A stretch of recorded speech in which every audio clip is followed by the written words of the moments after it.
Back in June of last year, which was a long time ago, wow, I made a 7 places I didn't know existed on Old School RuneScape video, which you guys really seemed to enjoy for the most part. A lot of you said, make another one, even though some of you were like, yo, these places you've been to before, they're all quest areas, you have the quest cape, what's wrong with you? And it's true, it had been like 3 years since I'd gotten the quest cape, I just forgot all those areas existed, so it was more like if you suffer from short-term memory, here are places you forgot existed thing sort of video. Either way, many of you guys asked for another one, so I've sort of tried to put some areas together that you guys may see and you guys may know of, but you're not really sure what their purpose is. It's going to be a really hard video to title. I'm not sure I'm going to do it, but I have 6 more areas for you guys that you guys may have seen before but forgot existed or may not even know what their purpose is. So I'm going to explain to you guys what their purpose was or some cool little Easter eggs or maybe some fun facts about it. I have an undiscovered Easter egg that I found by myself that nobody else knows about, which you guys will see on later in the video. So again, if you guys like these sort of videos, make sure you drop a like and a comment. If you want to see another one of these, it might be difficult because I think I've covered most of them, but maybe I'll do one on Zaya or something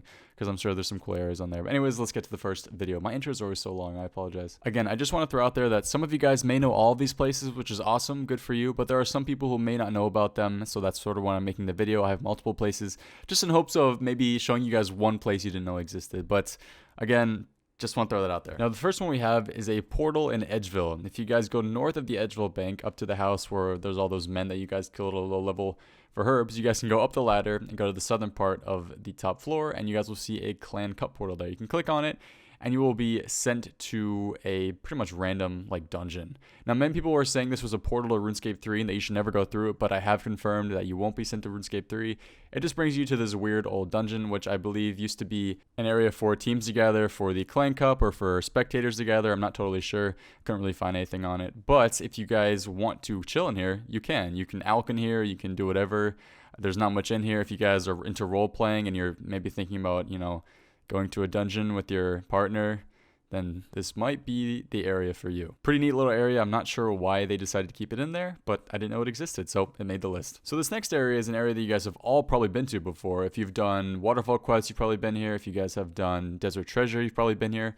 You're probably wondering, well, why is it making a list? Well, because the area actually has a pretty cool feature that I want to show you guys. So southwest of the Shadow Dungeon area and then southeast of the big house there, you guys can see that there's 2 fishing spots, and these fishing spots let you catch salmon and trout, pretty much exactly what you can catch in Barbarian Village, what you can catch in Shiloh Village, what you can catch in the Gnome Strongholds. But basically, instead of dropping your fish here, you guys can do another thing, and that's sell it to one of the guys walking around. Now, there's a guy walking around there called Rasolo the Wandering Merchant. You guys, I think, may have talked to him during a quest. I'm not really sure what it was. But basically, he will buy your raw salmon and your raw trout off you after you have fished them. If you guys are sort of scared of using AHK or Windows mouse keys after the whole recent drama with it and stuff, you guys can come to this area if you're looking just to catch salmon and trout, and you can sell it to Rasolo the Wandering Merchant. So you just get a full inventory at the fishing spot, run like 20 steps north to the guy. It takes 5 seconds. You can then sell your trout and your salmon to him. He actually buys them, even though he doesn't sell them in his weird shop. He just buys them from you. And he actually buys it for more than I thought. After selling 1 inventory there, I managed to make 89 GP, and then my second trip I was up to 155.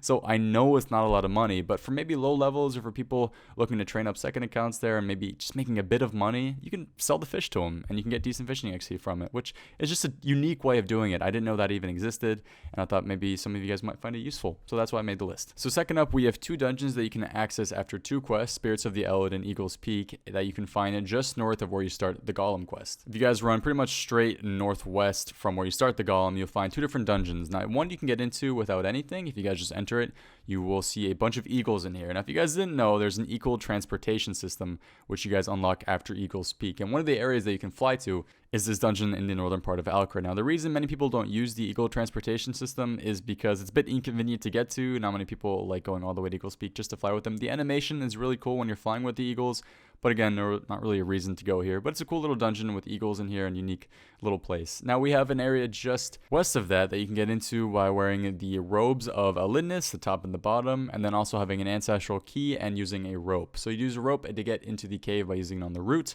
Once you're in there, you use your ancestral key on the doors while wearing your robes, and you now have access to the Water Ravine Dungeon. If you guys knew the area of this dungeon, the Water Ravine Dungeon, I give you props because I guarantee you not many of you guys knew what it was called. So in this area, there's not much to do. You do actually have access to more fishing spots. You can catch salmon and trout here. I don't know why you'd ever come here, but if you're maybe looking just to get away from everyone and be, you know, in the new meta, or just be a hipster and fish where nobody else is fishing, this is the area to do it. There's a bunch of different fishing spots here, but I don't know, again, why you'd come here. There are actually 3 people that you can find here, 3 NPCs, Tiri, Neri, and Halleck.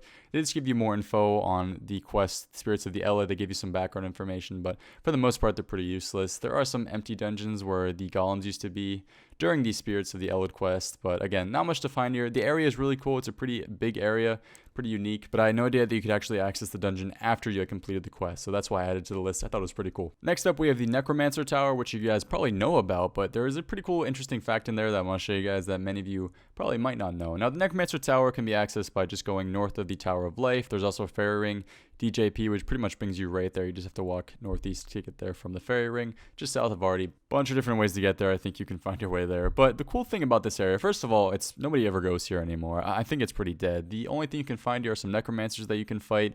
They drop Zami robes, which is, I guess, useful for some people. I don't know. But the cool thing about there is there's an NPC walking in here called Erwin Fieselbaum. Now, Erwin Fieselbaum is a young assistant necromancer who you can find on the ground floor here.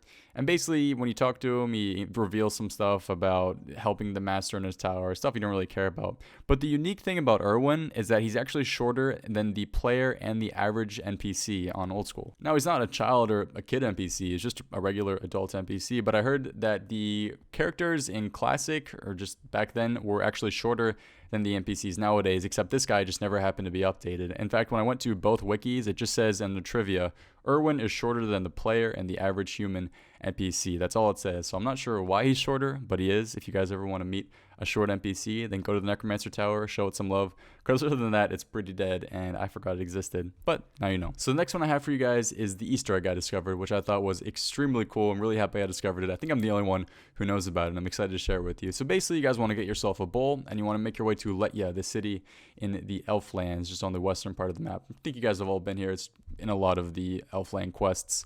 Basically, you guys want to go to the city and then go to the southwestern part where you guys can see the arrow shop. There's a ladder here which you can go up, which leads you just to the top part of the shop. I don't know why. But there's absolutely nothing up here, which was strange, except for 2 chairs and a table. Now, if you guys place your bowl on the table, you guys can see something happen.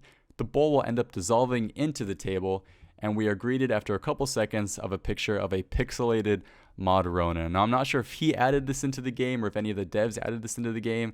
Thought it was hilarious. I don't even know if he knows about it, but if you guys do it, you guys will see that picture of Mod Ronan. It's pretty clear. If you guys want to screenshot it and just HD it up, you can see it is in fact Mod Ronan. There is a picture of him on Google Images that looks exactly like that, but cool little fact. I thought I'd show you guys that. So the final place I have for you guys is a Meritage Castle. Now, many of you guys are probably thinking of the Meritage Castle in the very northern part of Meritage. I think that's probably the biggest castle in the game. I don't even know if you can see it, but from the minimap, you guys can see that it's a pretty huge castle. It's a pretty huge place. We just can't access it because it's never been unlocked, even though I think on RuneScape 3, there's a quest that allows you to get up there. Now, in the eastern part of Meritage, there's actually a smaller castle, which is actually still pretty huge. If you guys make your way to Meritage and then just run through a couple of the shortcuts there, I'm not really sure of the path, how I got there. I just clicked on some random things and I ended up getting there. You guys will see that there's a pretty big castle here. Now, you guys can't really see it on the regular, like, Conduit or OS Buddy fixed mode. It's a little bit small. However, if you guys head to the OpenGL mode on OS Buddy, you guys just get off your fixed mode and go to the resizable and then get OS Buddy Pro with the OpenGL mode, which, as you guys know, increases the graphics and makes everything look really cool. And you guys zoom out, you can see that the castle is actually massive. Now, you can't enter it, but if you guys zoom out, you can see that it's like 5-6 stories high, really huge. And in the HD mode, the OpenGL mode, it looks really cool. Now, I know I may be, again, suffering from short-term memory loss, but I had no idea that this castle was here. I knew the northern one was there, but this is a pretty big castle to miss, especially when doing the Darkness of Haleville quest. I don't think you really need to come to this area during the quest, but especially with the new OpenGL mode, I think it looks really cool. I think it would be awesome if they opened up this area to a quest, or and there's like boss fights on each floor and you have to slowly make your way to the top. I don't know. I think that would be awesome. But the castle itself is really cool. It's unlike any other castle in terms of like texture and how it looks and stuff like that. So pretty unique area, and just thought I'd show you guys. So fun fact about actually Meritage, it's apparently the biggest area in the game, or city in the game. I'm not sure if that has been changed with the new Zaya cities, but on the wiki it says that it is in fact the largest area city in the game. So pretty cool nonetheless. I thought that was awesome. Anyways, guys, that's it for today's video. Hope you enjoyed. Again, I hope you guys at least learned of one place that you didn't know about before. If you guys did enjoy, make sure to drop a like and a comment, as I mentioned earlier. If you guys do have any unknown places that you want me to mention next time, let me know. Again, I'm sort of running out because as cool as Old School is and as many like Easter eggs and hidden areas there are, it does run out at one point and I can't really seem to find any more. I am interested in, however, in making another unknown items video. I think maybe 4 or 5 months ago I uploaded that and you guys really enjoyed that. So if you have any unknown items or unknown areas or anything that can help me out in another video, make sure to DM me on Twitter or leave it in the comments below or just send me a YouTube message or anything. But anyways, guys, hope you enjoyed. It was really fun. Was a very fun video to make, and I hope to see you next time. Have a good one and peace. Wow.